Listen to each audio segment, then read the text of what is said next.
cold, indifferent dark of space, the lone Terran scout Stardust Drifter spun like a wounded animal, its scarred hull coughing sparks into the starfield. Light from the approaching Ordin Dominion fleet fell over it not as salvation, but as a judge-esque glare, a radiant, surgical embrace that promised no mercy. This was not a battle, it was an execution rehearsed in silence. From the flagship's Obsidian command deck, High Marshal Zelter watched with a calm that tasted like ice and bone. He was a statue animated, serene, terrifying, 6 limbs folded in composed menace, and the Dominion's primary weapon, the Sovereign Flame, sang alive with a low, violet hunger. The Drifter's last radio cries braided into white noise and then into nothing as Zelter lifted a single hand. Annihilate, he breathed, a melodic whisper that split the void, a living spear of incandescent plasma uncoiled from the lance, a cosmic serpent that licked the scout in hellish light. For a breath, the Stardust Drifter burned from within, then collapsed inward, spilling molten metal and ghosted souls into the cold. Zelter turned away as if closing a book. "Let this be a lesson," he murmured to the motionless crew. "Do not provoke the enlightened." Hello, my friends. Welcome to the Cosmic Conquerors channel. Before we start, I hope you subscribe to the channel and hit the bell so that you receive all the new content, and also share the story with your friends so it reaches as many people as possible. And if you have a story, write it in the comments. Maybe we'll choose one to narrate in the next video. Let's start the story.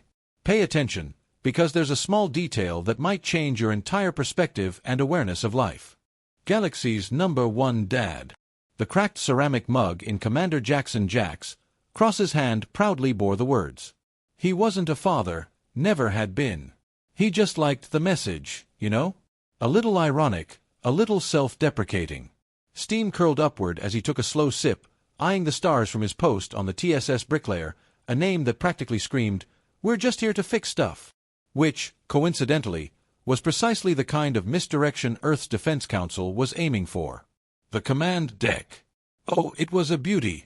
A patchwork of scuffed steel, exposed wiring, and coffee-ringed consoles. Functional, definitely. Impressive, not in the slightest. And that's exactly how Jax liked it. "Commander, incoming transmission." "They're trying hard to sound regal again," Lieutenant Avery's voice, dry as Martian dust, cut through the low hum of the ship. Jax just muttered, "Let the peacock strut," setting his mug down with a soft clink. "Put him on the main screen and mute for sanity." The view screen flared to life with shimmering gold and blue. You ever seen one of those bioluminescent deep-sea creatures, all fancy and glowy?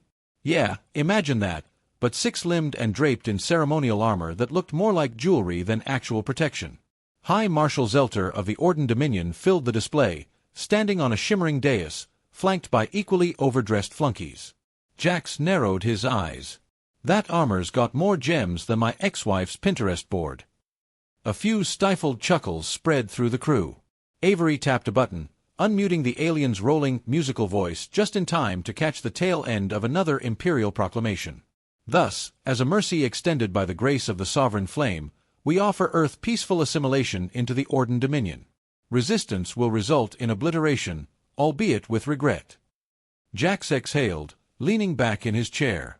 "Ah, the old conquer you softly speech. Haven't heard that one since the Mars Accord. What do you think, Avery? Should I send the standard thanks, but no thanks response?" "Nah," she replied, a mischievous glint in her eye.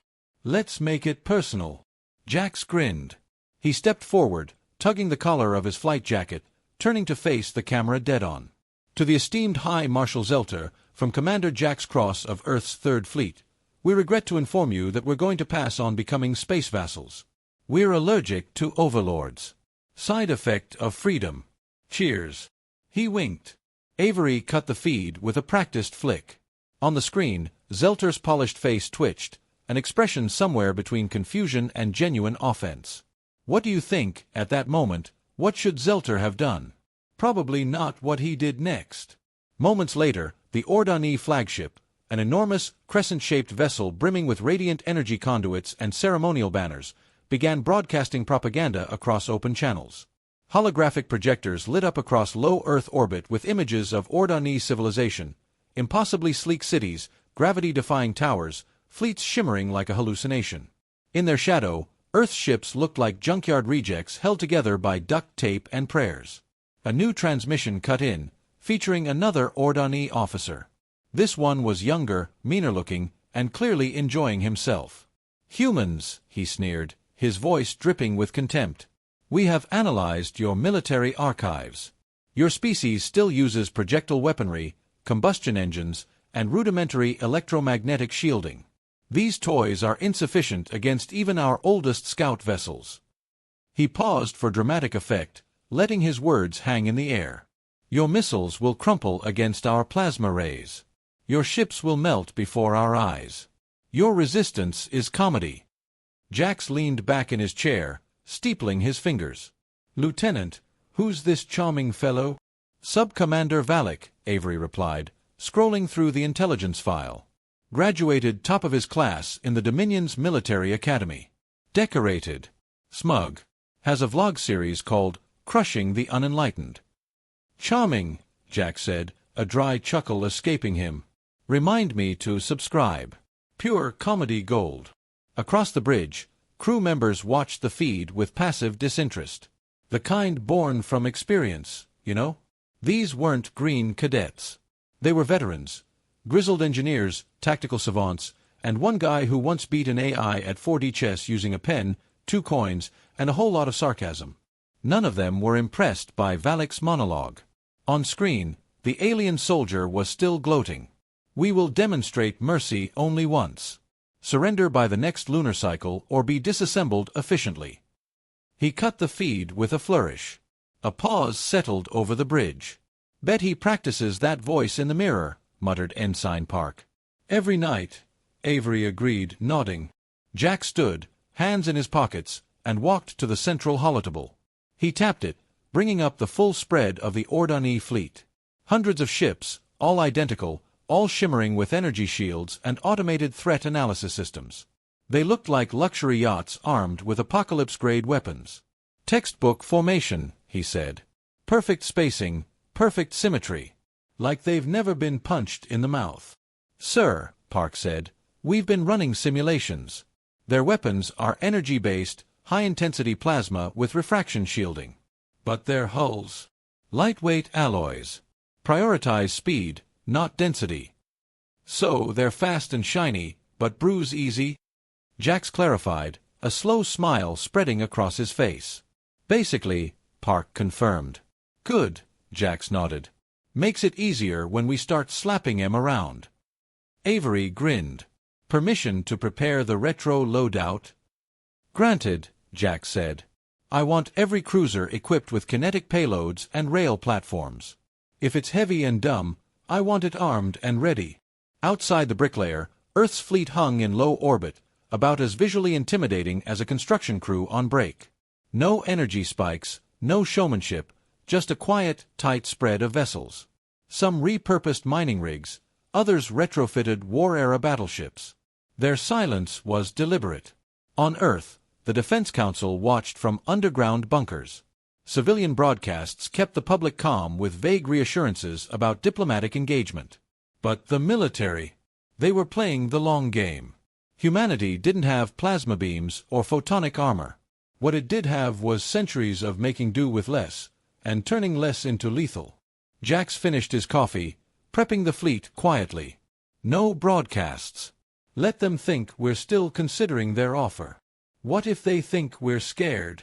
Park asked, genuinely concerned.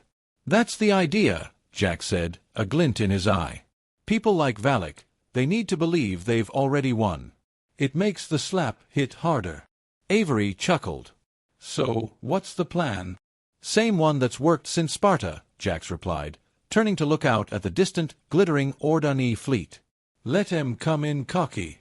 Let 'em fire first. Then we teach 'em what happens when you forget physics." Jax moved to the observation deck, hands folded behind his back as he watched the Ordin fleet posture in the distance, performing synchronized engine maneuvers like an interstellar ballet troupe. Flashy, perfect, predictable. Behind him, The bridge lights dimmed slightly as system-wide preparations activated. Missile tubes cycled with mechanical groans. Rail guns hummed as superconductors powered up. The bricklayer shook just slightly, more growl than quake. Across the fleet, engineers argued over coolant lines and firing arcs. Pilots reviewed old-school dogfighting tactics. One helmsman reran the same 1980s fighter jet sim 5 times until he beat his personal best. "We're being scanned again," Avery noted, her voice flat. "They're not even subtle." Jax tilted his head. "They looking at our weapon systems?" "No," Park said, scrolling through the data. "Crew quarters, cafeteria layout, waste management. They really don't think we're a threat, do they?" Jax mused. "Sir," Park said, "do we tell Earth High Command we're preparing to engage?" Jax shook his head. "Tell them to enjoy the weekend. We'll handle the intro." He picked up his mug again. Cold now, but still worth the sip. Outside, stars glittered like indifferent spectators. The Ordin fleet loomed closer, still transmitting videos of their weapon demonstrations and societal superiority. And Earth stayed quiet. But deep in the belly of the bricklayer, where the floors were stained with hydraulic fluid and sarcasm, the crew was loading the kind of payloads that didn't look pretty, didn't glow in the dark, but tore through hulls like paper. Jax took one last look at the alien flagship, then turned to his crew. "Strap in, folks. They called us primitive." He smirked. "Let's show 'em what that actually means." The shuttle that carried Commander Jax Cross and his diplomatic entourage to the Ordin flagship rattled like a glorified tin can. Its plating was patched in 2 places with carbon composite, and in one spot with what looked suspiciously like duct tape. "This is your idea of a diplomatic vessel?" asked Lieutenant Commander Reyes, his voice dry enough to start fires. Jax shrugged from his seat across the aisle. "It flies. And more importantly, it squeaks." Reyes raised a brow. "Squeaks?" "Yeah," Jax said, gesturing overhead. "The sound drives them nuts. They think it's a systems failure we're too dumb to fix." From her spot near the viewport, Lieutenant Avery stifled a laugh. "They tried to offer us a replacement shuttle last time. We told them it was a cultural artifact. They backed off." Jax smirked. "They still think we name ships after building tools and farm animals because of superstition." "Not because we're sarcastic jackasses," Reyes added, shaking his head. "Exactly." The shuttle lurched slightly as it was drawn into the massive magnetic docking aperture of the Zeal of Dominion, the Ordin flagship. The inside of the docking bay looked more like an opera house than a military vessel. Arched walls, cascading light columns, and what appeared to be a harpist playing ambient music on a floating platform. A glimmering honor guard awaited them, ceremonial halberds in hand, each taller than a Marine in full gear. The air smelled like ozone and expensive incense. "They really commit to the enlightened conqueror aesthetic," Avery muttered, looking around. "I feel underdressed," Reyes said, tugging at his wrinkled uniform collar. "Good," Jax said, a satisfied smirk on his face. "That's part of the show." A tall, heavily decorated Ordani officer approached, arms outstretched in a greeting gesture that looked vaguely like interpretive dance. He had a head shaped like a mantis helmet and a voice like a wind chime falling downstairs. "Welcome, honored Terrans. I am Sub-Commander Valak, First Sword of the Flame, Herald of Expansion, and Deliverer of Strategic Clarity." "Jax Cross," Jax replied, offering a brief nod. "Guy who keeps saying no." Valak's smile faltered, then returned with the polished grace of someone trained in diplomatic ego-padding. "We are honored to host your delegation aboard the Zeal of Dominion. Please allow us to give you a glimpse of your future." "Lead the way, Sparkles," Jax quipped, already walking forward. The tour began in what the Ordani called the Hall of Radiant Deterrence, a name so grand it practically asked to be mocked. Massive viewports stretched along the length of the hall, showcasing the endless formations of the Dominion fleet. Everything gleamed. Even the maintenance bots had ornamental armor. Jax pretended to squint. "That ship there, the Flame of Ascension. Is that plated in chrome?" "Crystalline alloy," Valak corrected, a hint of disdain in his voice. "It refracts targeted energy blasts. Pure elegance. Unmatched defense." Reyes leaned in toward Jax, whispering, or a flying disco ball? Should we test its light show? Avery elbowed him, stifling a laugh. Valak continued without noticing. And here, our pride, the Trident-class plasma lances. Each one carries a triple-bore emitter capable of vaporizing a planetary bunker from orbit. The group stopped as a series of holograms bloomed to life, showcasing battle simulations where glowing Ordin ships cut through enemy fleets like hot knives through air. Lovely animation, Jax offered, completely deadpan. Do they come in 3D? Valak tilted his head. These are combat logs. Sure they are. Jax just shrugged. Further down the corridor, the group passed rows of training pods, each one hosting soldiers mid-simulation, dodging imaginary projectiles and perfectly timed maneuvers. Are those pre-programmed? Avery asked, genuinely curious. Or do they learn to respond dynamically? Our tactics are mathematically optimized, Valak replied, his voice brimming with certainty. Thus, they require no improvisation. Neat, Jack said, a small, knowing smile playing on his lips. So, if something unexpected happens, they do not fail, Valak interrupted, his smile sharpening. There is no need to. The next chamber was a weapons bay the size of a stadium.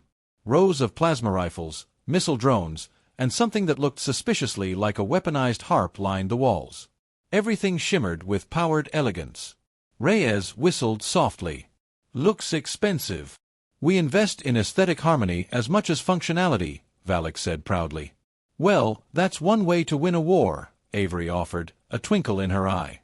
Intimidate the enemy with tasteful lighting. Valak's eye ridges twitched. You find this humorous? Jax gave a small shrug. Not the way you think.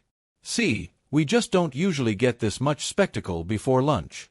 Valak's patience was clearly eroding, though he held the diplomatic line.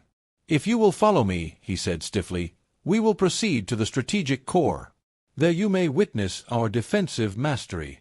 They entered a chamber shaped like a sphere cut in half, with a holographic projection of Earth spinning slowly in the center. Around it, a series of concentric rings displayed fleet placements, shield coverage, and predictive simulations of efficient subjugation routes. It was all terrifyingly clinical and utterly certain of success. Avery glanced at the projections. Looks like your models don't account for debris scatter or civilian irregularity.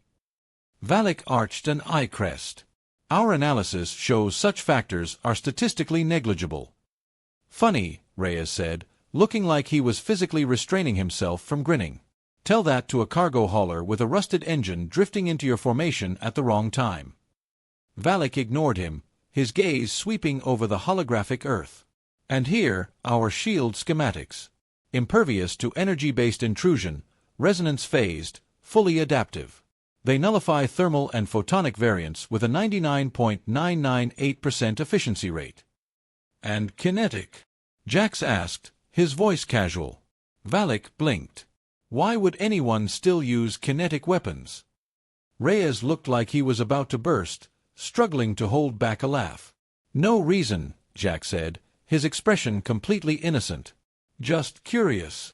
The tour concluded in the ambassador's hall, a marble-like chamber with floating seating, botanical centerpieces, and gravity-adjusted comfort spheres. Valak turned to face them, his expression once again a mask of confident diplomacy. We offer you this final opportunity, Commander Cross. Surrender, and your species will be guided into enlightenment. Your planet will be preserved. Your history archived. You may even retain limited governance over your own affairs. Limited governance? Jax echoed, a wry smile playing on his lips. That come with a punch card? Valak didn't respond. Jax took a slow walk toward the central display, an image of Earth rotating peacefully in a field of stars. He placed one hand on the edge of the platform and gave a slow nod. It's pretty peaceful. Probably how you like your conquests before they start fighting back. Valak stepped forward, his voice low and reverent. We offer a path to unity, Commander. You wield rusted tools. We wield light. You throw metal. We sculpt stars. We are not enemies. We are your future. Jax turned to him, his voice calm, but sharpened by something cold just beneath the surface. We've seen your future. It's carved in stone and dipped in glitter. You talk about light like it's wisdom. But real wisdom, that's knowing when to duck. Valak's features stiffened. You intend to fight us. I intend to give you time to change your mind, Jax said. And when you don't, I'll enjoy watching you try to figure out why your perfect math doesn't save you. There was a long silence. Then Valak extended his hand in a gesture meant to signify both grace and finality. You have 1 Terran cycle. Decide carefully. Back aboard the bricklayer, the delegation returned to a standing ovation of sarcastic clapping. Well, Reyes said, unfastening his collar. They really rolled out the red carpet. Gold, Avery corrected. The carpet was gold. Jax collapsed into his chair. How's the prep? Rail guns hot. Missiles dusted off. The boys in engineering are arguing over whether tungsten or depleted uranium is more theatrical, Park reported, a grin on his face. Tell them to use both, Jax said, a glint in his eye. Let them feel spoiled. Reyes sat across from him, brows furrowed. You think they'll really attack first? Oh yeah, Jax said with certainty. They need to. It's part of the performance. They built their whole identity around inevitability. If they hesitate, they crack. And if they hit us first, then we hit back harder. They think they're the storm. They've never met the guys who build shelters for fun. Silence lingered for a moment. Then Avery said, I took a souvenir from their weapons bay. Jax raised an eyebrow. Please tell me it's not the harp. No, she said, and held up a small crystal shard. It's decorative, but the structural lattice is fragile as hell. Fancy, but useless in the field. Symbolic, Reyes muttered. Jax took the shard, examined it, then set it on the console. They think the future looks like this, he said, tapping the crystal. We'll show them it looks like an old wrench and a steel slug traveling at Mach 7. Park cleared his throat. Transmission coming in. Looks like the final warning. Jax stood, muted. He turned to his crew, his voice steady. They've done their dance. Now we do ours. The first shot was, predictably, a light show. A lattice of searing violet energy lanced across the black void, carving space like it owed them rent. It missed entirely, but it glowed so brightly it left afterimages on every sensor feed. Firing sequence initiated, Lieutenant Park said, deadpan. Target, our pride. Commander Jax Cross didn't even look up from his cup. Wouldn't be the first time someone tried to kill us for existing. Avery watched the sensor arcs bloom. They're posturing. They want us dazzled before the real strike. They think we can't see through the glitter. Jax set his mug down with a soft click. Showtime. Outside the bricklayer, Earth's fleet began to move, not like a unit, but like a drunk attempting ballet. Ships drifted in erratic bursts, some veering too far out of formation, others rotating at odd angles. Several deployed defensive chaff, a practice the Ordin had previously filed under hilariously outdated. On the zeal of Dominion, Sub-Commander Valak sneered at the incoming telemetry. They panic, he said, gesturing to the hologram flickering above his console. They flee without cohesion. Their ships rotate in disarray, like insects running from light. High Marshal Zelter stood with a regal stillness behind him, fingers tented. Let them. We shall strike them from the stars and memorialize their mistake. He turned to his command crew. Execute full-beam cascade. Target the lead vessels. Valak nodded with pleasure. Plasma beams fired in sequence, synchronized across a perfect grid. White-hot ribbons of destructive force streaked across the battlefield, straight into decoy probes shaped like Terran cruisers. The explosions were flashy, fiery, and completely irrelevant. On the bricklayer, a few crew members clapped softly. Well, Reyes muttered, there goes the inflatable decoy budget. Avery grinned. Worth every credit. Jax leaned forward slightly, eyes narrowing as he scanned the fleet status. Dozens of Earth ships were still weaving, drifting, pivoting like amateur pilots in a training sim. They're not correcting course, Park noted, a hint of admiration in his voice. Deliberate disarray. They're being unpredictable, Jax said, a satisfied smile on his face. That's the point. The Ordani rely on predictability, on symmetry, on precision. Every Terran maneuver right now is a brick through that stained glass window. Back on the alien flagship, Valak's confidence had begun to itch. "Why haven't they returned fire?" he snapped, his voice rising in frustration. "They scatter like vermin and hide behind scrap. Their tactics are nonsense." "Not nonsense," Zelter said slowly, watching the display with a new, unsettling interest. "Desperation." But he said it with less certainty than before. Then it started with a whisper. A single railgun slug fired from a Terran corvette. The projectile made no light, emitted no radiation, and traveled at 12 kilometers per second. It hit an Ordani scout frigate amidships. The shield didn't flicker, because it wasn't designed to. Kinetic force transferred clean through the barrier. The impact tore through the alloy like a crowbar through sheet metal. The scout ship split in two with a quiet finality, its twin halves spinning apart, venting atmosphere and disbelief. Valak blinked. "What was that?" "A ballistic weapon," one of the science officers stammered, confused. "Solid mass, unguided. No energy trace." Valak scowled. "Why didn't the shield absorb it?" The science officer hesitated, then blurted out, "Because it wasn't light. It wasn't heat. It was dumb." On the bricklayer, Jax cracked his knuckles and nodded. Phase 2. The Terran fleet's scattered formation suddenly shifted. Not into a uniform wedge or column, but into what looked like a chaotic mesh. Each ship was covered by overlapping kinetic arcs. As Ordani's ships fired more energy beams, they struck only empty space or false signals. In contrast, Earth's rail platforms opened up. Dozens of magnetic launches followed, hypersonic slugs, repurposed mining rods, even one ship that hurled tungsten bricks like a medieval trebuchet with a PhD. Valak's command center filled with alarms. Impact. Multiple impacts. Hull breaches. 3. No. 6 sectors compromised. Shields unresponsive to mass-based velocity. "Sir, they're using physics." Valak's face twisted in disbelief. "We are physics." "Tell that to Deck 9, someone yelled, the voice tinged with panic. "It's gone." On Earth's side, laughter erupted on several bridges. "They're trying to adjust shield harmonics," Park reported gleefully. "Too late. Their systems hard-coded to filter non-kinetic signatures as irrelevant noise." Avery high-fived her gunner. "We're literally stabbing them with science." "Old science," Reyes added, a wide grin on his face. "Even better." Valak slammed a fist into the display table. "Divert reserves. Full focus on projectile interception." One of the tacticians paled. "Sir, they don't fire predictable volleys. They fire manually. Every shot's irregular." Zelter turned slowly, his face grim. "They aren't using machines to guide their strategy."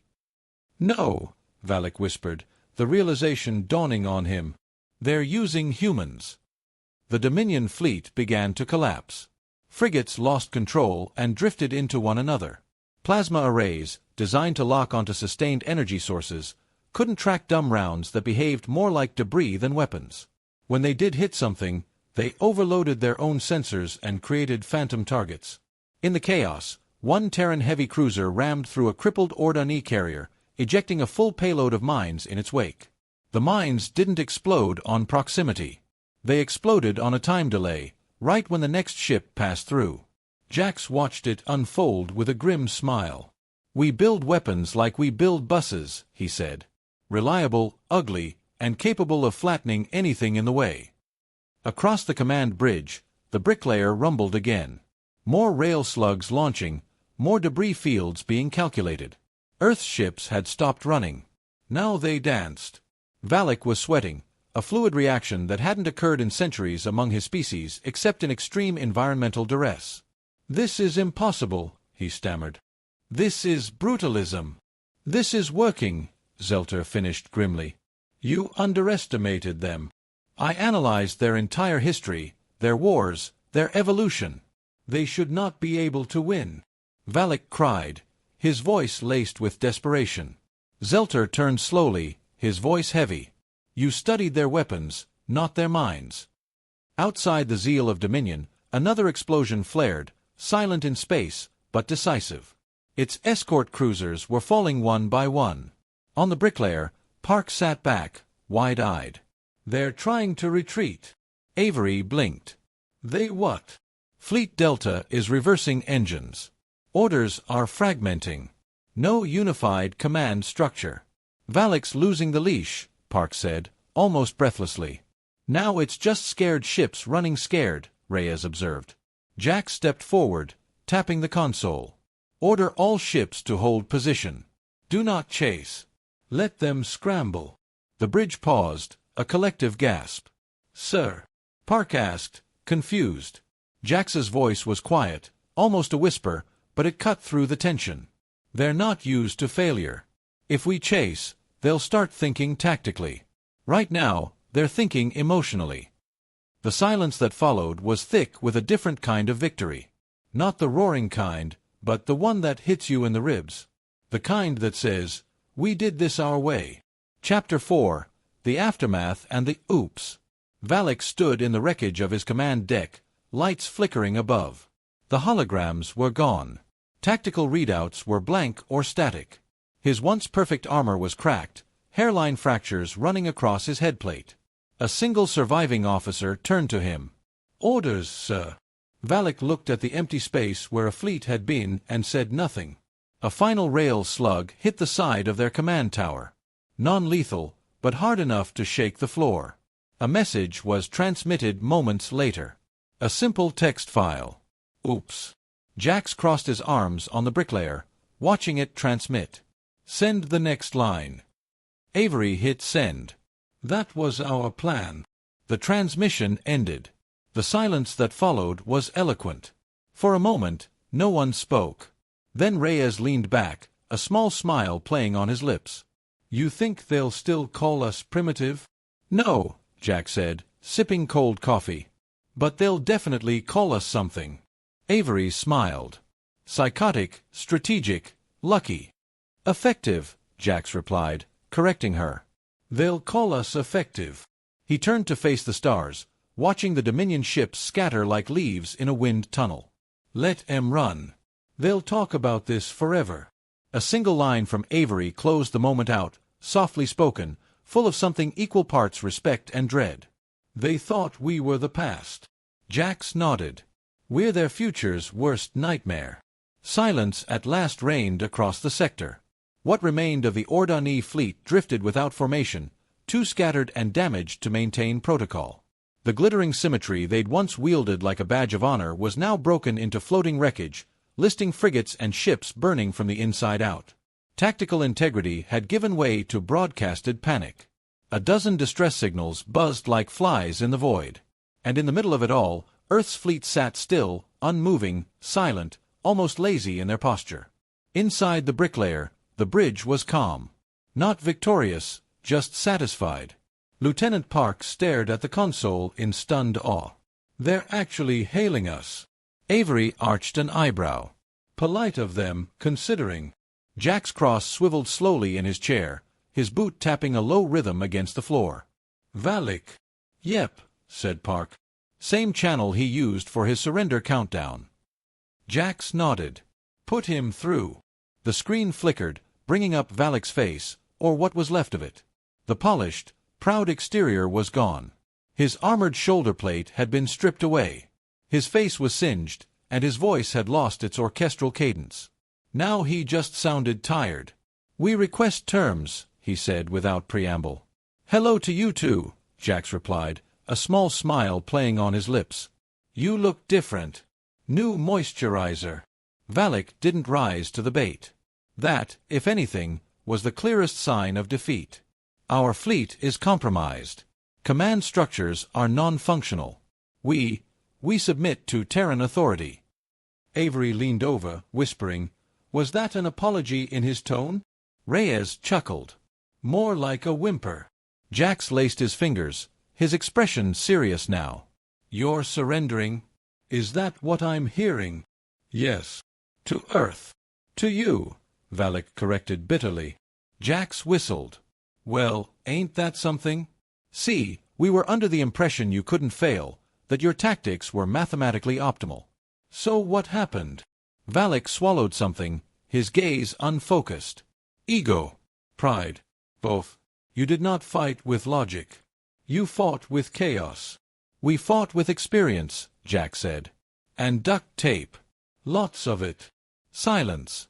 A quiet beat passed before Valak spoke again, more quietly. We didn't understand why you hadn't advanced. You had the resources, the knowledge, yet you clung to outdated systems, obsolete tactics. Jack stood and walked toward the main viewport, hands clasped behind his back. The shattered Ordin fleet loomed in the distance like a museum exhibit of poor decisions. We didn't cling, he said, his voice firm. We chose. A long pause. Behind him, Reyes spoke up, almost thoughtful. See, every time someone builds the next big thing, shiny, flashy, over-engineered, they forget one little truth. Avery picked it up like a relay baton. The more complicated it is, the easier it breaks. And Park added, the harder it is to fix mid-fight. Jax turned back around, his eyes sharp. We stayed primitive because we know what works. You build systems to avoid failure. We train people to walk through it. You build around precision. We build around resilience. Valak's shoulders dropped slightly. What are your terms? Jax returned to his seat and leaned forward, folding his arms on the table like he was negotiating over lunch. Simple. You'll leave Earth. You'll pull your fleets back behind your borders. And you'll tell the rest of the Dominion exactly what happened. Valak frowned. They won't believe it. Make them, Jack said, his voice steely. Because if they try this again, we won't stop at humiliating you. Valak's transmission cut without another word. The screen went black. Reyes turned toward Jax. You think he'll follow through? He's lost enough pride to buy humility in bulk, Jack said. He'll talk. The bridge fell into a rare moment of stillness, a hush of awe and exhaustion. They'd won. Not with lasers, not with AI, not with quantum tricks, but with pure engineered stubbornness. Then Park blinked. We've got a new contact. Lots of them. Not Ordin. Avery checked her display. Galactic Council ships. Multiple empires. Observation class. Figures, Jax muttered. The peanut gallery shows up after the fight. The new ship stopped just outside weapons range, but sent a data handshake. Diplomatic, curious. Reyes raised a brow. Should we show off our big guns? Jax smiled faintly. You know what? Yeah, just one. Avery tapped in the command. A bay on the lower deck of the bricklayer opened. A sleek, glossy turret rose from the hole, humming with deep blue energy. It was modern, state-of-the-art, advanced. It pulsed with quiet menace. Is that?